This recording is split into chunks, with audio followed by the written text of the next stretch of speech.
அன்பிற்கினிய மாணவ செல்வங்களே, இன்று நாம் பார்க்க இருக்கும் தலைப்பு தாவரவியல் மற்றும் உயிரி தாவரவியல் பாடப்பிரிவில் பாடம் 9 பயிர் பெருக்கம்.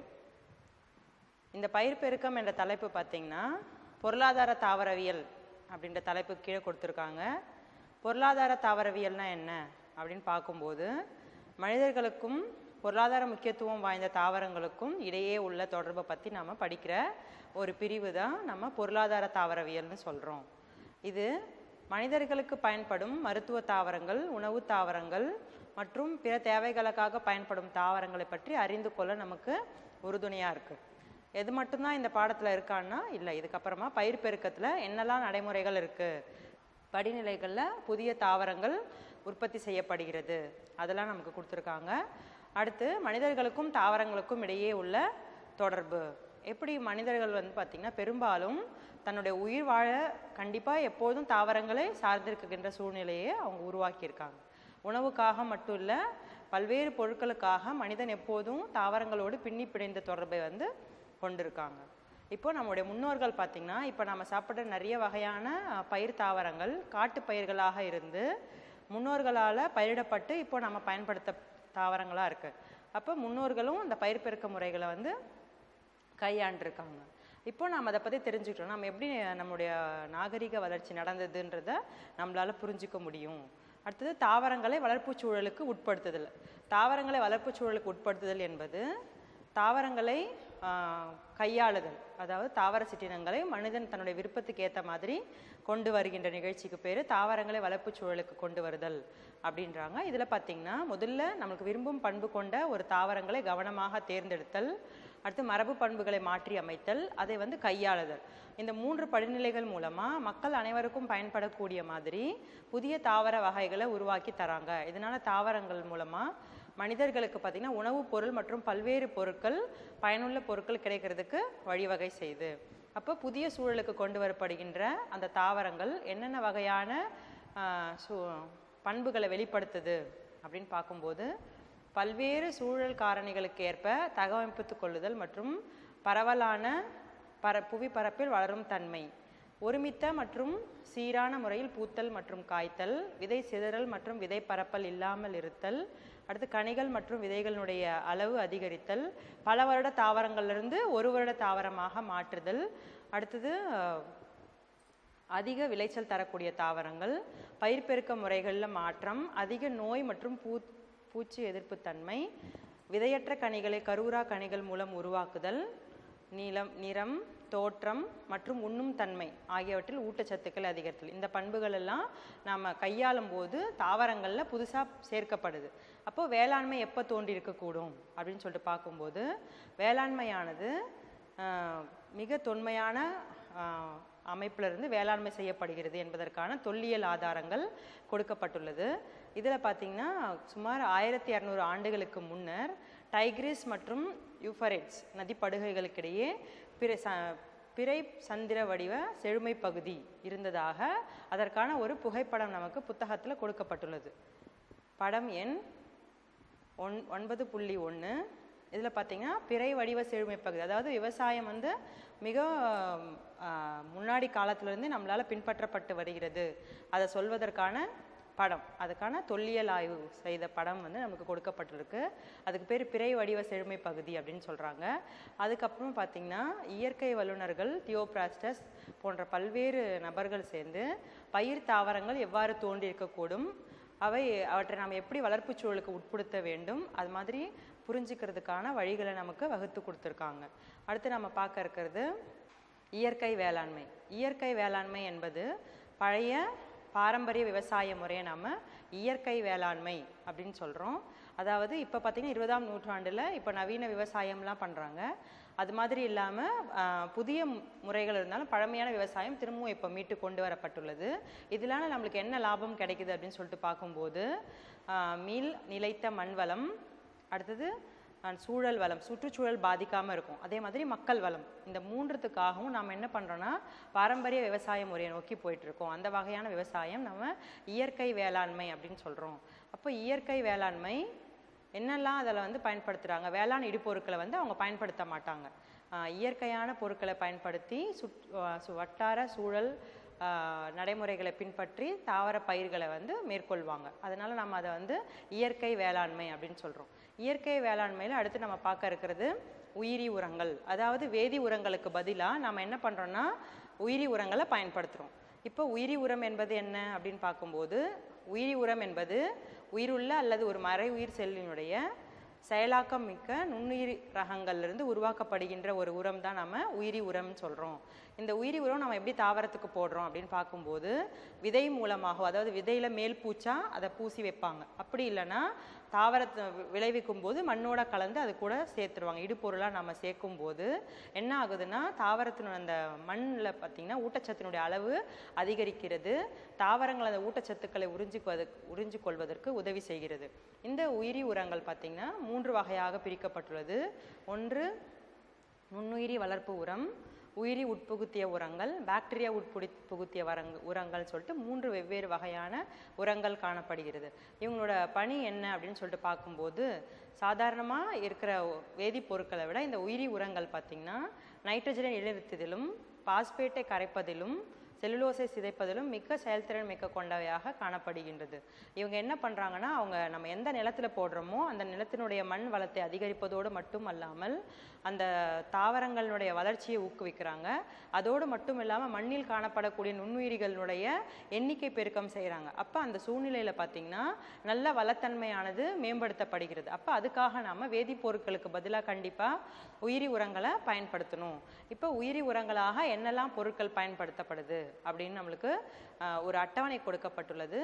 அட்டவணை படம் எண் 9.3 உயிரி உரங்களின் வகைப்பாடு. இதில் வகைகள் இருக்கு. என்னென்னா தனித்து வாழும் உயிரினங்கள், கூட்டு வாழும் உயிரினங்கள். இப்போ நம்ம சொன்னோம் இல்லைங்க உயிரி உரங்கள் என்ன மாதிரி செயல்படுதுன்னு சொல்லிட்டு.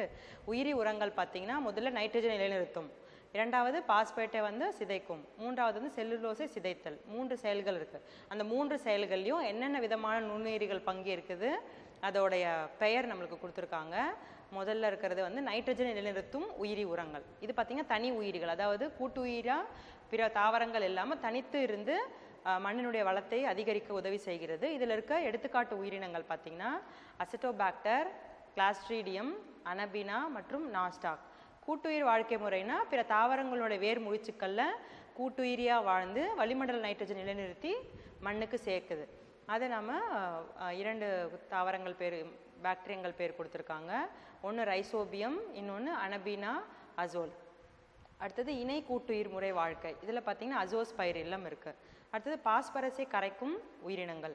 இதில் இருக்க பாக்டீரியங்கள் பார்த்திங்கன்னா பேசில்லஸ் சப்டிலிஸ், சூடோமோனாஸ் ட்ரையேட்டா போன்ற பாக்டீரியங்கள் பாஸ்பரஸை கரைக்கும். அடுத்து பூஞ்சையில் பார்த்திங்கன்னா பெனிசிலியம், ஆஸ்பர்ஜில்லஸ் போன்றவை பாஸ்பரஸை கறக்கும் உயிரிகளாக காணப்படுகிறது. பாஸ்பரஸை திரட்டும் உயிரினங்களில் பார்த்திங்கன்னா ஆர்பெஸ்குலார் மைக்கோரைசா, இது குளாமஸ் மற்றும் ஸ்குட்டலோஸ்போரா போன்ற பூஞ்சைகளிலிருந்து நமக்கு பெறப்படுகிறது. அடுத்து புறவேர் பூஞ்சை பார்த்திங்கன்னா அமானிடாலிருந்து நம்மளுக்கு பாஸ்பரஸை நிலைநிறுத்தும் தன்மை கிடைக்குது.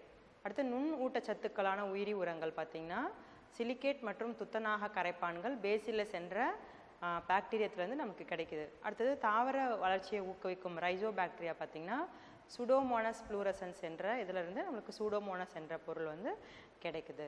அடுத்து நம்ம பார்க்க போகிறது, இப்போ நம்ம சொன்னோம் இல்லைங்களா ரைசோபியம் கூட்டுயிர் வாழ்க்கை நடத்துதுன்னு சொல்லிட்டு. இப்போ ரைசோபியம் அப்படின்ற ஒரு உயிரி உரம். இந்த ரைசோபியம் என்ற உயிரி உரம் பார்த்திங்கன்னா இது ஒரு கூட்டுயிர் வாழ்க்கை நடத்துகின்ற பாக்டீரியா. அந்த ரைசோபியத்தை கொண்டுள்ள உயிரி உரத்துக்கு பேர் ரைசோபிய உயிரி வளர்ப்பு உரம் அப்படின்னு சொல்கிறோம். பெரும்பாலும் இதை நம்ம என்ன பண்ணுறோம், நெல் வயல்களில் பயன்படுத்துகிறோம். இந்த ரைசோபியம் இருக்கிற அந்த உயிரி உரத்தை நம்ம என்ன பண்ணுறோம், நெல் வயல்களில் போடும்போது அந்த பாக்டீரியாவோட எண்ணிக்கை என்ன ஆகும்னா அதிகரிக்கும். அது மாதிரி அதிகரிக்கும் போது அந்த பாக்டீரியங்கள் என்ன பணியை செய்யுதுன்னா தாவரங்களால் நேரடியாக நைட்ரஜனை பயன்படுத்த முடியாது. அப்போ அந்த மாதிரி நைட்ரஜனை பயன்படுத்தக்கூடிய நைட்ரஜனாக மாற்றி மண்ணில் அதோட அளவை வந்து சேர்க்குது. அப்போ மண்ணினுடைய வளம் நைட்ரஜன் சத்து மிக்கதாக மாற்றப்படுகிறது. அதுக்கு வந்து இந்த ரைசோபியம் பாக்டீரியா வந்து உதவி செய்யுது. இப்போ இந்த நெல் வயல்களில் நாம் இந்த ரைசோபியம் பாக்டீரியாவை இடும்போது 15லேருந்து 40% வரை நம்மளுக்கு வந்து விளைச்சல் அதிகமாக கிடைக்கும். அடுத்து நம்ம பார்க்குறது வந்து அசோலா. அசோலா என்பது பார்த்திங்கன்னா ஒரு நீர்வாழ் பெரணி, தனித்து மிதக்கும் தன்மை கொண்டது. இது பார்த்திங்கன்னா நைட்ரஜனை நிலைநிறுத்தும் தன்மை கொண்ட அனபினா அசோலே அப்படின்ற நீலப்பசும் பாசினுடைய உடலுக்குள்ள கூட்டுயிர் வாழ்க்கை நடத்துது. இதோட பணியும் என்னன்னா நைட்ரஜன் நிலைநிறுத்துகின்ற பணியை தான் செய்யுது. இது என்ன பண்ணுதுன்னா நெல் சாகுபடி செய்யும் நிலங்கள் அதை போடும்போது ஒரு அளவு இருக்குது, ஒரு ஹெக்டருக்கு 40 கிலோகிராம்லேருந்து 60 கிலோகிராம் அளவுக்கு நம்ம அசோலாவை போட்டோம்னா நெல் பயிர் வளரும் போது அது கூட சிதைந்து அதுக்கு தாவரங்களுக்கு தேவையான நைட்ரஜன் சத்தை வந்து அந்த தாவரங்களுக்கு கொடுக்குது. அப்போ நம்மளுக்கு விளைச்சல் பார்த்திங்கன்னா அதிக அளவு இருக்கும்னு சொல்கிறாங்க. அதுக்கடுத்தது பார்த்திங்கன்னா ஆர்பெஸ்குலார் வேர்பூஞ்சை. ஆர்பெஸ்குலார் வேர்பூஞ்சை என்பது இது பார்த்திங்கன்னா மூடுவிதை தாவரங்களின் வேர்களில் கூட்டுயிர் வாழ்க்கை நடத்தும் ஒரு ஃபைகோமைசிஸ் பூஞ்சை. இது பார்த்திங்கன்னா மண்ணில் அதிகமாக உள்ள பாஸ்பேட்டுக்களை கரைக்கும் திறன் கொண்டது. அது மட்டும் இல்லாமல் தாவரங்களுக்கு நோய் எதிர்க்கும் திறன், சாதகமற்ற சூழ்நிலையை தாங்கும் திறன், அப்புறம் நிலத்தில் நீர் இருப்பதை உறுதிப்படுத்துகின்ற செயலை வந்து செய்யுது. இதோட பணிகள் பார்த்திங்கன்னா நம்மளுக்கு ஒரு படத்தில் கொடுத்துருக்காங்க.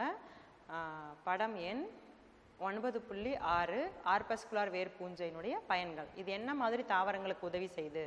முதல் பயன் பார்த்திங்கன்னா வேர் தூவிகளின் வழியாக சத்துக்கள் கடத்தப்படுதல், பாஸ்பேட்டை சிதைக்கும் மையம், கனரக உலோகங்களின் நச்சுத்தன்மையை தாங்கும் திறன், வேரை தாக்கும் நோய் காரணிகளை எதிர்க்கும் திறன், AMF வழியாக சத்துக்களை கடத்துதல், வறட்சி மற்றும் உவர்தன்மை தாங்கும் திறனை அதிகரித்தல் போன்ற பல்வேறு பயன்களை தாவரங்களுக்கு அளிக்கிறது. இது உயிரி உரங்கள்.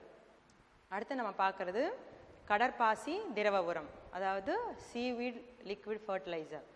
இது என்ன பார்த்திங்கன்னா கடற்பாசி திரவ உரம்ல பெரும் ஊட்டகங்கள் மற்றும் நுண்ணூட்டக சத்துக்கள் மட்டும் இல்லாமல் தாவர வளர்ச்சி பொருட்களான ஆக்சின், சைட்டோகைனின், ஜிப்ரலின் ஆகியவை அதில் கலந்துருக்கு. பெரும்பாலும் கடற்பாசி உரமானது கெல்ப் எனப்படுகின்ற ஒரு வகை பாசி, அதாவது அது பார்த்திங்கன்னா எவ்வளோ ஹைட் வளரும்னா 150 மீட்டர் உயரம் வரை வளரக்கூடிய அந்த பாசியிலிருந்து இந்த திரவ உரத்தை வந்து தயாரிக்கிறாங்க. அப்போ இதில் என்னெல்லாம் இருக்குது? இந்த கடற்பாசி திரவ உரத்தில் இருக்க அல்ஜினேட் அப்படின்ற பொருள் பார்த்திங்கன்னா மண்ணு கூட சேர்ந்து அந்த உலோகங்களோட வினை புரிந்து நீண்ட குறுக்கே இணைந்த பெரிய பாலிமர்களை உருவாக்குது. அப்போ இந்த பாலிமர்கள் மண்ணில் என்ன பண்ணுது அப்படின்னு சொல்லிட்டு பார்க்கும்போது மண்ணை வந்து சிறு சிறு துகள்களாக மாற்றுவதோடு மட்டும் அல்லாமல் மண்ணுக்கு நீர் கிடைக்கும் போது அந்த நீரோட ஈரப்பதத்தை தக்க வைத்து கொள்வதற்கு உதவி செய்கிறது. அப்போது இந்த பாசி திரவ உரத்தில் வேறு என்னெல்லாம் இருக்குது அப்படின்னு சொல்லிட்டு பார்க்கும்போது இதில் பார்த்திங்கன்னா 70க்கும் அதிகமான கனிமங்கள், வைட்டமின்கள் மற்றும் நொதிகள் மற்றவை அதிக அளவு காணப்படுகிறது. பெரும்பாலும் இது பார்த்திங்கன்னா நோய் மற்றும் உறைபனியை தாங்கும் திறனை தாவரங்களுக்கு அளிக்கிறது. இப்போ இது என்ன பண்ணுவாங்கன்னா தாவரங்கள் கடற்பாசி திரவ உரத்தில் அந்த விதைகளை ஊற வச்சு நம்ம விதைக்கும் போது விதைகள் வேகமாக முளைப்பதோடு மட்டும் இல்லாமல் அதோடைய வேர் தொகுதியானது வேகமாக வளர்வதை இது தூண்டுகிறது. அடுத்து நம்ம பார்க்குறது உயிரி பூச்சிக்கொல்லி. உயிரி பூச்சிக்கொல்லினா என்ன? இப்போ சாதாரணமாக ஒரு நிலத்தில் நம்ம பயிர் வைக்கும்போது தாவரங்களை வந்து பூச்சிகள் தாக்கும். அப்போ பூச்சிகளை கட்டுப்படுத்துவதற்காக நம்ம என்ன பண்ணுவோம்? வேதிப்பூச்சி பொருட்களை வந்து பெரும்பாலும் பயன்படுத்துவாங்க இல்லைங்களா? அதுக்கு மாற்றாக நம்ம பயன்படுத்துகிற பொருட்களுக்கு பேர் தான் நம்ம என்ன சொல்கிறோம்? உயிரி பூச்சிக்கொல்லி அப்படின்னு சொல்கிறோம். உயிரி பூச்சிக்கொல்லி என்பது உயிரிகளை அடிப்படையாக கொண்ட தாவர நோய் உயிரிகளை கட்டுப்படுத்தும் பூச்சிக்கொல்லி உயிரி பூச்சிக்கொல்லி என்று அழைக்கப்படுகிறது. அப்போது வேதிப்பொருளை நம்ம பயன்படுத்த தேவையில்லை. அதே மாதிரி செயற்கை பூச்சிக்கொல்லிகள் நம்ம பயன்படுத்த தேவையில்லை. அது மூலமாக நம்மளுக்கு கிடைக்கக்கூடிய மண்ணோட பாதிப்பு, சுற்றுச்சூழல் பாதிப்பு, மனித உடல் நலம் பாதிப்பு அதெல்லாம் எதுவுமே இல்லாமல் நம்ம சுற்றுச்சூழலை பாதுகாக்கிறதுக்காக இருக்கிற ஒரு வழிமுறை தான் உயிரி பூச்சிக்கொல்லி. இதனால் நமக்கு நோய் உயிரி மேலாண்மையில் ஒரு முக்கியமான காரணியாக இந்த உயிரி பூச்சிக்கொல்லியானது காணப்படுகிறது. அதில் நம்மளுக்கு வகைகள் கொடுத்துருக்காங்க. என்னெல்லாம் பெரும்பாலும் உயிரி பூச்சிக்கொல்லியாக பயன்படுத்துகிறாங்க அப்படின்னு பார்க்கும்போது ட்ரைகோடெர்மா அப்படின்ற ஒரு சிற்றினம். அது பார்த்திங்கன்னா மண்ணிலும் வேர் தொகுதியிலும் காணப்படுகின்ற ஒரு பூஞ்சை. இந்த பூஞ்சையானது என்ன பண்ணுன்னா வேர் மற்றும் மண் சுற்றுச்சூழல் நெருங்கிய தொடர்பு கொண்டது. அது என்ன பண்ணுன்னா தாவரங்களுக்கு உயிரி கட்டுப்படுத்தும் காரணியாக இருக்குது. ஏன் இதை நம்ம அதிக அளவுக்கு பயன்படுத்துகிறோம் அப்படின்னு பார்க்கும்போது இது என்னென்ன பணியை தாவரங்களுக்கு செய்யுதுன்னா, முதல்ல தாவர நோய்களை கட்டுப்படுத்துதல், வேரின் வளர்ச்சி பெருக்கத்தை திறம்பட மேம்படுத்துகிறது, பயிர் உற்பத்தி, உயிரற்ற காரணிகளின் இறுக்கத்தை தாங்கும் திறன், அதாவது நம்ம சொல்கிறோம் இல்லைங்களா நீர் இல்லாமல் இருக்கும்போது பாதிப்பு, அப்புறம் வெப்பம் அதிகரிக்கும் போது அப்போ உயிரற்ற காரணிகளால் ஏற்படும் இறுக்கத்தை தாங்கும் திறன், சத்துக்களை உள்ளெடுத்தல் மற்றும் பயன்படுத்தல் இந்த திறன்கள் எல்லாம் அந்த பயிர்களுக்கு தர்றதுனால பெரும்பாலும் பார்த்திங்கன்னா இந்த ட்ரைகோடெர்மா அப்படின்ற பூஞ்சையை உயிரி பூச்சிக்கொல்லியாக பயன்படுத்துகிறாங்க. அதோடு மட்டும் இல்லாமல் பியூரியா அப்படின்னு ஒரு சிற்றினம், இது பார்த்திங்கன்னா மண்ணில் இயற்கையாக வாழக்கூடிய ஒரு பூச்சி நோயுயிரி பூஞ்சை, இதுவும் ஒரு பூஞ்சை தான். இது என்ன பண்ணுன்னா கணுக்காலி சிற்றினங்களில் ஒட்டுண்ணியாக வாழ்ந்து வெள்ளை மஸ்கர்டைன் நோயை தாவரத்தின் வளர்ச்சி பாதிக்காதவாறு ஏற்படும். சரி, இதோட வேலை என்ன அப்படின்னு சொல்லிட்டு பார்க்கும்போது இந்த பூஞ்சையை பயன்படுத்தி நம்ம என்ன பண்ணலான்னா தக்காளி தாவரத்தில் ரைசப்டோனியா சொலானி அப்படின்ற பூஞ்சையினால் உருவாக்கப்படுகின்ற நாற்று மடிதல் நோயை நம்மளால் கட்டுப்படுத்த முடியும். அப்போ 2 பூச்சிக்கொல்லிகள் நம்ம பார்த்துருக்கோம். ஒன்று வந்து ட்ரைகோடெர்மா, இன்னொன்று பியூரியா சிற்றினம். உயிரி பூச்சிக்கொல்லிக்கு அடுத்தது தழை உரமிடல். தழை உரமிடல் என்பது தழை உர பயிர்களை வளர்த்து அவற்றை நேரடியாக வயல்களில் இட்டு உழுவது தழை உரமிடல் என்று அழைக்கப்படுகிறது. எதுக்காக நாம் இதை பயன்படுத்துகிறோம் அப்படின்னு சொல்லிட்டு பார்க்கும்போது வயலில் பார்த்திங்கன்னா தழைச்சத்துன்னு சொல்லுவாங்க, நைட்ரஜன் சத்து அதிகரிப்பதற்காக நாம் இந்த தழை உரங்களை விவசாய நிலத்தில் வந்து பயன்படுத்துகிறோம். இதோடு மட்டும் இல்லாமல் இது என்ன பண்ணுதுன்னா மண்ணினுடைய அமைப்பு அதோடைய இயற்பியல் காரணிகளை வந்து மேம்படுத்தப்படுகிறது. அப்போ பெரும்பாலும் என்னென்ன வகையான தாவரங்கள் தழை உரமாக பயன்படுத்தப்படுகிறது அப்படின்னு பார்க்கும்போது குரோட்டலேரியா ஜங்ஷியா, அதாவது சணப்பை எனப்படுகின்ற குரோட்டலேரியா ஜங்ஷியா, கொழுஞ்சி எனப்படுகின்ற டெப்ரோசியா பெர்பூரியா மற்றும் இண்டிகோஃபெரா டிங்டோரியா போன்ற தாவரங்கள் தழை உரங்களாக பயன்படுத்தப்படுகிறது. இந்த தழை உரம் ஒரே மாதிரியாக பயன்படுத்தப்படுதான்னா கிடையாது. அதில் பார்த்திங்கன்னா 2 வகைகள் இருக்குது. ஒன்றுக்கு பேர் பார்த்திங்கன்னா விதைப்பு தழை உரம், இன்னொன்று பேர் பார்த்திங்கன்னா தழை இலை உரம். விதைப்பு தழை உரம்னா என்ன அப்படின்னு சொல்லிட்டு பார்க்கும்போது எல்லாருக்கும் நமக்கு தெரியும். இந்த தழை நிலத்தில் பயிர் வைக்கும்போது அந்த பயிரினுடைய வரப்புகளில் அல்லது ஊடு பயிராக ஒரு சில தாவரங்களை நாம் வளர்ப்போம். அது மாதிரி நம்ம வளர்க்குற தாவரங்கள் பார்த்திங்கன்னா தழை உரங்களாக பயன்படுத்தப்படுகிறது. உதாரணம் பார்த்திங்கன்னா சணப்பை, காராமணி மற்றும் பச்சைப்பயிறு தாவரங்கள் இது மாதிரி விதைப்பு தழை உரமாக பயன்படுத்தப்படுகிறது. இப்போது அடுத்து நம்ம சொன்னோம் இல்லைங்களா தழை இலை உரம். இப்போ இந்த தழை இலை உரம் என்ன பண்ணுவாங்கன்னா நிலப்பரப்பில் இருக்க சிறு செடிகள், புதர் செடிகள், பெரிய வகை மரங்களுடைய இலைகளை வந்து நம்ம நிலத்தில் சேர்க்கறதுக்கு பேர் தழை இலை உரம். இந்த தாவரங்களோட இலைகள்லாம் என்ன பண்ணுவாங்க நிலத்தில் வெட்டி அதை வந்து உழுது மண்ணோட வளத்தை வந்து அதிகரிக்கிறதுக்காக பயன்படுத்துகிறாங்க. அப்படியாக பயன்படுத்தக்கூடிய தாவர சிற்றினங்கள் என்னெல்லாம் இருக்குது, அதாவது தழை இலை உரமாக என்னென்ன இலைகளை வந்து விவசாய நிலத்தில் வந்து பயன்படுத்துகிறாங்க அப்படின்னு பார்க்கும்போது கேசியா ஃபிஸ்டுலா சரக்கொன்றை, செஸ்பேனியா கிராண்டிஃப்ளோரா அதாவது அகத்தி, அசாடிராக்டா இண்டிகா வேம்பு, டிலானிக்ஸ் ரீஜியா அப்படின்ற நெருப்பு கொன்றை தாவரம், பொங்கேமியா பின்னேட்டா என்ற புங்கம் தாவரம் ஆகியவற்றினோட இலைகள் பயிர் தாவரங்கள் செய்கிற இடத்துல வந்து போட்டு அது தாவரத்தினுடைய மண் வளத்தை அதிகரிக்கிறதுக்காக பயன்படுத்துகிறாங்க. பயிர் பெருக்கம். பயிர் பெருக்கம் தாவர பயிர்களினுடைய வளங்களை மேம்படுத்துவதற்காக மேற்கொள்ளப்படுகின்ற ஒரு செயல்முறை பயிர் பெருக்கம்னு சொல்கிறோம். தகுந்த சூழ்நிலையில் பயிர் வகைகளில் உயர் விளைச்சல், சிறந்த தரம், நோய் எதிர்ப்பு திறன், குறுகிய கால வாழ்நாள் ஆகியவற்றை மேம்படுத்துவதற்கான அறிவியலே பயிர் பெருக்கம் அப்படின்னு சொல்கிறோம். அதாவது தகுந்த சூழ்நிலையில் பயிர் வகைகளினுடைய தரத்தை நம்ம மேம்படுத்துகிறோம். என்னென்னா அதோட விளைச்சல் கண்டிப்பாக இருக்கணும், சிறந்த தரம், அதோட நோய் எதிர்ப்பு திறன், குறுகிய கால வாழ்நாள், இதெல்லாம் வந்து பயிர் பெருக்கத்தில் பயன்படுத்தப்படுகிறது.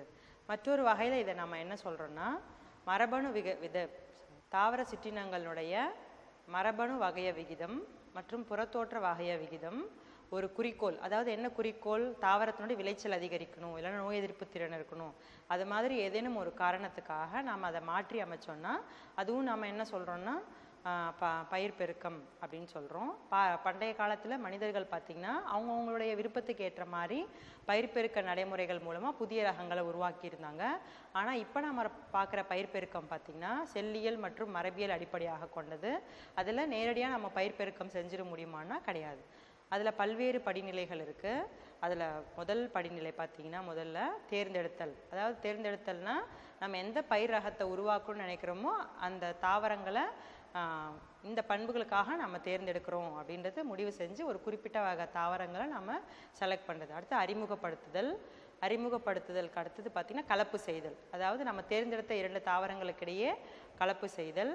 அடுத்தது பன்மடியம், சடுதி மாற்ற பயிர் பெருக்கம், திசு வளர்ப்பு, உயிரி தொழில்நுட்பம் போன்ற பல்வேறு தொழில்நுட்பங்களை பயன்படுத்தி புதிய ரக தாவரங்கள் பயிர் பெருக்க முறையில் உற்பத்தி செய்யப்படுகிறது. அப்போ பயிர் பெருக்கத்தினுடைய குறிக்கோள் என்ன, என்ன நோக்கத்துக்காக நம்ம இந்த பயிர் பெருக்கம் செய்கிறோம் அப்படின்னு பார்க்கும்போது, முதல் நோக்கம் நம்மளுக்கு பயிர்களுடைய விளைச்சலையும் வீரியத்தையும் வளமையும் அதிகரிக்கணும். அடுத்தது வறட்சி, வெப்பநிலை, உவர் தன்மை தாங்கும் திறன் கொண்ட தாவரங்களை உருவாக்குதல். முதிர்ச்சிக்கு முன்னரே மொட்டுக்கள் உதிர்ந்து விடுவதை தடுத்தல், சீரான முதிர்ச்சியை மேம்படுத்துதல், பூச்சி மற்றும் நோய் உயிரிகளை எதிர்த்து வாழும் திறன், ஒளி மற்றும் வெப்ப கூருணர்வு ரகங்களை உருவாக்குதல். இதெல்லாம் வந்து பயிர் பெருக்கத்தினுடைய படிநிலைகளில் நம்மளுக்கு இருக்கு. அடுத்து பயிர் பெருக்கத்தின் படிநிலைகள். இப்போ நம்ம சொன்னோம் இல்லைங்க, என்னென்ன காரணத்துக்காக பயிர் பெருக்கம் நம்ம செய்யணுன்ட்டு. இப்போ அதில் வந்து நேரடியாக நம்ம பயிர் பெருக்கம் செய்ய முடியுமான்னா இல்லை, அதில் நிறைய படிநிலைகள் இருக்குது. அதற்கான வரைபடம் புத்தகத்தில் கொடுக்கப்பட்டுள்ளது. படம் 9.11 பயிர் பெருக்கத்தின் படிநிலைகள். இதில் முதல்ல நம்ம மரபணு வளக்கூறு சேகரித்தல், அதை நம்ம ஒரு இடத்துலேருந்து சேகரிக்கிறோம். அடுத்து கலப்புரதம் செய்கிறோம். தாவர அறிமுகம், வளர்ப்பு சூழலுக்கு உட்படுத்துதல், மரபு பொறியியல் அல்லது திசு வளர்ப்பு அல்லது பன்மடியம், சடுதி மாற்றம், இது மாதிரி முறைகள் மூலமாக நமக்கு என்ன கிடைக்குதுன்னா மரபிய வேறுபாடுகளை நாம் உருவாக்குறோம். அது மூலமாக கிடைக்கிற தாவரங்கள்லேருந்து சிறந்த பண்புகளுடைய தாவரங்களை தேர்ந்தெடுக்கிறோம். அதை மதிப்பீடு செய்தல் மற்றும் புதிய ரகத்தை நாம் வெளியிடுதல். அடுத்து விதை பெருக்கம் மற்றும் விநியோகம். இந்த நிகழ்ச்சிகள் எல்லாம் பயிர் பெருக்கம் என்ற ஒரு தலைப்பில் நமக்கு நிகழ்த்தப்படுகிறது. அடுத்து நம்ம பார்க்க போகிறது பாரம்பரிய பயிர் பெருக்க முறைகள். பாரம்பரிய பயிர் பெருக்க முறைகள் என்பது, அதாவது ஒரு புதிய தாவரத்தில் பார்த்திங்கன்னா ஏற்கனவே அமைந்துள்ள மரபுக்கூறுகளை சிறந்த முறையில் வெளிக்கொணர தெரிவு செய்வதன் மூலம் உருவாக்கப்படுகிறது. அப்போ ஏற்கனவே இருக்க பண்பு சிறப்பாக அதில் வெளிப்படுத்தப்படுத்துச்சுன்னா அதை நம்ம தேர்வு செய்து அதை புதிய ரகமாக நாம் அறிமுகப்படுத்துகிறோம். இதில் முதல் படிநிலை தாவர அறிமுகம். அப்போ தாவர அறிமுகம்னா என்ன அப்படின்னு பார்க்கும்போது, ஏற்கனவே ஒரு பகுதியில் உள்ள ஒரு தாவரத்தை ஒரு புதிய சூழ்நிலைக்கு நம்ம கொண்டு வருகின்ற நிகழ்ச்சி நம்ம என்ன பண்ணுறோம், அறிமுகம் செய்தல் அப்படின்னு சொல்கிறோம். தாவர அறிமுகம் வழக்கமாக வளரும் இடத்திலிருந்து ஒரு தாவரத்தின் மரபணு ரகங்களை வேறொரு புதிய இடத்திற்கு அறிமுகம் செய்தல்னு சொல்கிறோம். இது மாதிரி என்னென்ன ரகங்கள் நம்ம இந்தியாவில் அறிமுகப்படுத்தப்பட்டது அப்படின்னு உதாரணம் சொல்லியிருக்காங்க. குறிப்பாக பார்த்தீங்கன்னா IR8 அப்படின்ற நெல் ரகம் பிலிப்பைன்ஸ் நாட்டிலிருந்து அறிமுகப்படுத்தப்பட்டது. அதே போன்று கோதுமை ரகங்களான சொனாரா 63, சொனாரா 64 போன்றவை மெக்சிகோ நாட்டிலேருந்து நம்ம நாட்டுக்கு அறிமுகம் செய்யப்படுத்தது. அப்போ அறிமுகம் செய்யப்படுத்தப்பட்ட தாவரங்கள்லாம் உடனே வளர்ச்சி அடைந்து நல்ல விளைச்சல் கொடுக்குமானா கிடையாது. இப்போது அதுக்காக அந்த தாவரங்களை என்ன பண்ணணும்னா தங்களை இணக்கமாதல் செய்து கொள்ள வேண்டும். அப்போ இணக்கமாதல்னா என்ன அப்படின்னு பார்க்கும்போது, புதியதாக அறிமுகப்படுத்தப்பட்ட தாவரம் புதிய சூழ்நிலைக்கு ஏற்றவாறு தன்னை தகவமைத்து கொள்ள வேண்டும். இவ்வாறு தகவமைத்து கொள்ளுதல் நம்ம என்ன சொல்கிறோம், இணக்கமாதல் அப்படின்னு சொல்கிறோம். இந்த இணக்கமாதல் மட்டும் செஞ்சுட்டா ஒரு தாவரத்தை நம்ம வந்து அறிமுகப்படுத்திட முடியுமான்னா கிடையாது. அதுக்காக நம்ம என்ன பண்ணுறோன்னா தொற்று தடை காப்பு அப்படின்ற ஒரு நிகழ்ச்சி செய்கிறோம். அந்த நிகழ்ச்சி மூலமாக நம்ம அறிமுகப்படுத்தப்படுகின்ற தாவரங்களில் என்ன இருக்கக்கூடாதுன்னா களைகள் இருக்கக்கூடாது. அப்புறம் பார்த்திங்கன்னா பூச்சி மற்றும் நோய் உண்டாக்கும் உயிரிகள் அது எல்லாமே இல்லாமல் இருக்கணும். அப்போ அந்த நிகழ்ச்சிக்கு பேர் நம்ம என்ன சொல்கிறோன்னா தொற்று தடை காப்பு. இந்த நிகழ்ச்சி செய்த பிறகு தான் நம்ம என்ன பண்ணுறோன்னா நோய் தொற்று இல்லாத தொற்றுகள் இல்லாத தாவரங்களை நாம் அறிமுகப்படுத்த முடியும். அப்போ அறிமுகப்படுத்துதல் அப்படின்னு பார்க்கும்போது ஒரு புதிய ரகத்தை நாம் அறிமுகப்படுத்தும் போது அதில் 2 வெவ்வேறு நிலைகள் இருக்குது. முதல் வகைக்கு பேர் நம்ம முதல் நிலை அறிமுகப்படுத்துதல் அப்படின்னு சொல்கிறாங்க. முதல் நிலை அறிமுகப்படுத்துதல்னா என்னென்னா, நம்ம எந்த தாவரத்தை தேர்வு செய்திருக்கோமோ அந்த தாவரத்தினுடைய மரபணுக்களில் எந்த மாற்றமும் செய்யாமல் புதிய வளர்ப்பு சூழ்நிலைக்கு நாம் அதை வந்து அறிமுகப்படுத்துகிற நிகழ்ச்சிக்கு பேர் முதல் நிலை அறிமுகப்படுத்துதல்னு சொல்கிறோம். அப்போ 2ஆம் நிலை அறிமுகப்படுத்துதல்னா என்ன, நாம் தேர்ந்தெடுத்துக்கிற தாவரத்தில் முதல்ல நம்ம என்ன பண்ணுறோம், அந்த தாவரங்களை செலக்ட் பண்ணிவிட்டு அதிலிருந்து மேம்பட்ட ரகத்தை பிரித்து அதனுடன் உள்ளூர் வகையத்தை கலப்பினம் செய்து அதில் ஒன்றுக்கும் மேற்பட்ட பண்புகள் 2ஆம் நிலை அறிமுகப்படுத்துதல்.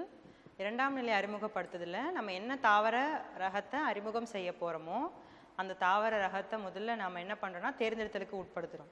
அதிலிருந்து மேம்படுத்தப்பட்ட ரகங்களை எடுத்து உள்ளூர் ரகங்களோட கலப்பு செய்து அந்த கலப்புயிரிலிருந்து ஒன்றோ அல்லது ஒன்றுக்கு மேற்பட்ட பண்புகளுடைய பண்புகளுடைய அமைப்பை நம்ம அதில் மாற்றோம். இப்போது நம்ம பெரும்பாலும் நம்ம பயன்படுத்துகின்ற பயிர் ரகங்கள் பார்த்திங்கன்னா அது மாதிரி 2ஆம் நிலை அறிமுகப்படுத்தல் மட்டும் மூலமாக கிடைக்கப்பட்டதாக இருக்குது. இதில் உதாரணம் சொல்லியிருக்காங்க.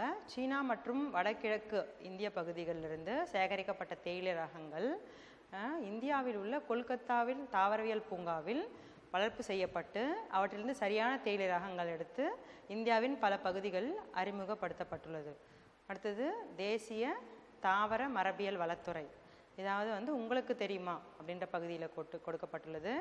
தாவர மரபியல் வளத்துறை இது பார்த்திங்கன்னா national bureau of plant genetic resource NBPGR. இது நமது நாட்டில் உள்ள வேளாண் மற்றும் தோட்டக்கலை துறைகளில் பயிர் ரகங்களை அறிமுகப்படுத்தும் பணியை செய்கிறாங்க. மேலும் தாவரவியல் மற்றும் மூலிகை சார்ந்த தாவரங்களையும் வன மரங்களையும் பாதுகாக்கும் பொறுப்பில் இருக்கின்றது. இதன் தலைமையகம் புதுதில்லியில் ரங்கபுரி என்னும் இடத்தில் அமைந்துள்ளது. இது அமிர்தசரஸ், கொல்கத்தா, மும்பை, சென்னை ஆகிய 4 மண்டல நிலையங்களை கொண்டுள்ளது. தாவர அறிமுகம். அடுத்தது நாம் என்ன செய்ய போகிறோம்னா தாவரங்களை தேர்வு செய்தல். தாவரங்களை எதனோட அடிப்படையில் நம்ம தேர்வு செய்கிறோம் அப்படின்னு பார்க்கும்போது ஒரு கலந்த இனத்தொகையிலிருந்து ஒன்றோ அல்லது அதுக்கு மேற்பட்ட விரும்பத்தக்க பண்புடைய தாவரங்களை தேர்ந்தெடுத்தலுக்கு பேர் நம்ம தேர்வு செய்தல் அப்படின்னு சொல்கிறோம். தேர்வு செய்தல் என்பது தாவர பயிர் பெருக்கத்தில் உள்ள மிக பழமையான முறை. அதாவது செலெக்ஷன் சொல்கிறோம் இல்லையா, தாவரங்கள் நமக்கு சிறந்த பண்புடைய தாவரங்களை நாம் தேர்வு செய்தல். அதை நம்ம மிக பழமையான முறைன்னு சொல்கிறோம். அதில் 2 வகைகள் இருக்குது. ஒன்று இயற்கை தேர்வு, இன்னொன்று செயற்கை தேர்வு. இயற்கை தேர்வுனா என்ன அப்படின்னு பார்க்கும்போது டார்வின் இருக்காங்களே அவங்களுடைய பரிணாம கோட்பாடின் அடிப்படையில் தகுந்தன பிழைத்தல் அப்படின்ற கோட்பாட்டின் அடிப்படையில் இயற்கை சூழ்நிலையில் யாருக்கு தகுதி இருக்கோ அவங்க அடுத்த தலைமுறைக்கு கடத்தப்படுவாங்க. அது மாதிரி நடக்கப்படுகின்ற தேர்வுக்கு பேர் இயற்கை தேர்வு. இந்த தேர்வு முறை மூலமாக நம்மளுக்கு புதிய ரகங்கள் கிடைக்கிறதுக்கு பார்த்திங்கன்னா ரொம்ப காலம் எடுத்துக்கும். ஆனால் இந்த முறை நம்ம இயற்கை தேர்வுன்னு சொல்கிறோம். அடுத்து செயற்கை தேர்வு. செயற்கை தேர்வு என்பது மனிதனால் மேற்கொள்ளப்படுகின்ற தேர்வு. அப்போ என்ன பண்ணுறோம், நம்ம நிறைய வெவ்வேறு வகையான ஒரே இனத்தை சார்ந்த வெவ்வேறு தாவரங்கள் எடுத்துக்கிட்டு புறத்தோற்றத்தின் அடிப்படையில் நமக்கு விருப்பமான பண்பு எதுவோ அதை நம்ம தேர்வு செய்கிறோம். அதுக்கு பேர் நம்ம செயற்கை தேர்வு அப்படின்னு சொல்கிறோம். இந்த செயற்கை தேர்வு முறையில் பார்த்திங்கன்னா 3 வகைகள் இருக்குது. ஒன்று கூட்டுத் தேர்வு. கூட்டுத் தேர்வில் பார்த்திங்கன்னா என்ன பண்ணுவாங்கன்னா அதிக எண்ணிக்கை உள்ள ஒரு தாவர தொகையிலிருந்து விதைகளை தேர்ந்தெடுத்து அந்த தாவர விதைகளை ஒன்றாக கலந்து விதைப்பதன் மூலமாக கிடைக்கக்கூடிய கலப்புயிலிருந்து சிறந்த ஒன்றை தேர்ந்தெடுத்துக்கு பேர் கூட்டுத் தேர்வுன்னு சொல்லிட்டு பேர். அதாவது ஒத்த பண்பு கொண்ட ஆனால் அதிக எண்ணிக்கையிலான ஒரு தாவர தொகுதியிலிருந்து விதைகளை சேகரித்து கலந்து அவற்றை விதைத்து அவற்றிலிருந்து சிறந்த தாவரங்களை எடுத்து அதாவது 5 அல்லது 6 தலைமுறைகளுக்கு மீண்டும் மீண்டும் அதை பயிர் செய்து அதிலிருந்து சிறந்த தாவரங்களை தேர்ந்தெடுக்கும் முறைக்கு பேர் கூட்டுத் தேர்வு அப்படின்னு சொல்லிட்டு பேர்.